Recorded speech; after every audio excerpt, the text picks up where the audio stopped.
How big is it to have Clayton back there as kind of the lone returning starter with Brandon moving to free safety, obviously, and then Jacoby and Jordan stepping? Well, there's three guys that played a lot of football back there: Brandon, Clayton, and Jordan Ozarides. So really, they've been around enough, and Clayton is sort of coming into his own a little bit, communicating. He's not a real.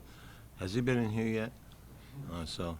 But he's not a real talkative guy, and he's a extremely hard worker and very intense kid on the field. But he's not a real rah-rah guy. He leads by example. But I think Clayton is is showing guys how to play to the speed of the game in practice, which I think is probably the most important thing for a lot of those young kids. They don't understand when you start. See, when I do it, I go first team, then first team reps, then second team, because there's about maybe 5 guys on the second team that should be getting some first team reps, in my opinion. And hopefully, as the season goes on, you have a second team that you feel comfortable putting in the game and sustaining what you're trying to do. But so that's the way I sub in, and just giving the kids the blow that way as far as what they have to get done. And that's the way we played Akron game, subbed in that way. And we'll continue doing that. This team, FIU, they use that fast pace too. So I think everybody does it now. So it's something you have to get used to, and you got to be able to sub in on the run and know who you're going in for. Brandon, can you kind of talk about how much the defense has grown up from the spring to this point in the season now? I feel like we've grown up greatly. We still have a lot of freshmen that's in 2D, but they're not freshmen anymore, especially after the first game that they did play. All our freshmen that were in the 2D played that game. So for them to say that they're freshmen, they might be freshmen in the classroom, but they're not on the field. So they did a great, tremendous in improving, and they did and growing up as far as growing up, because I was in the same situation as them 2 years ago. So I just tell them to keep your head in there, and you can't play as a freshman no more because you're not. So I feel like all the chemistry as far as the DBs and as far as the defense, we're growing. So to them, I tell them congratulations to keep doing what they're doing, but we have a long season ahead of us, and we need them. For you, I know it's got to be tough for the wide receivers at the same breath. There's 4 of you guys, only 1 football.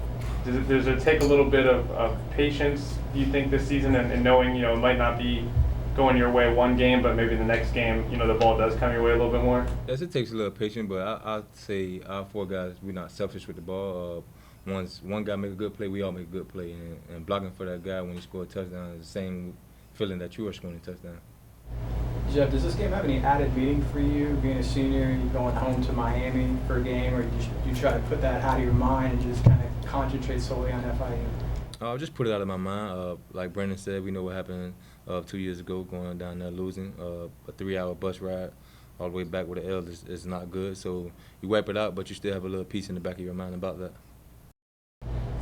With a lot of Miami guys in this roster, do you try to emphasize, don't put anything too special import on this game, because maybe kids try too hard going home to the Miami area, and I know it kind of got caught last time to going down? Well, what I did was I wrote down the remarks I made on the bus last time we came back from there, and on offense, defense, and the kicking game. And you just can't turn the ball over and create that many sacks and tackles for losses. And we had our opportunities, we didn't take advantage of them. But again, it's another game. We have a game in hand to watch to see what goes on. But again, it's 2 in-state teams that have friends on both sides, as far as FIU and UCF. And I tell the kids that don't get involved in joring with other teams and stuff, and just worry about us getting better at what we do, and let the coaches make sure they put you in the right position, the defense or offense, what they have to do to try to move the ball, stop the ball. So,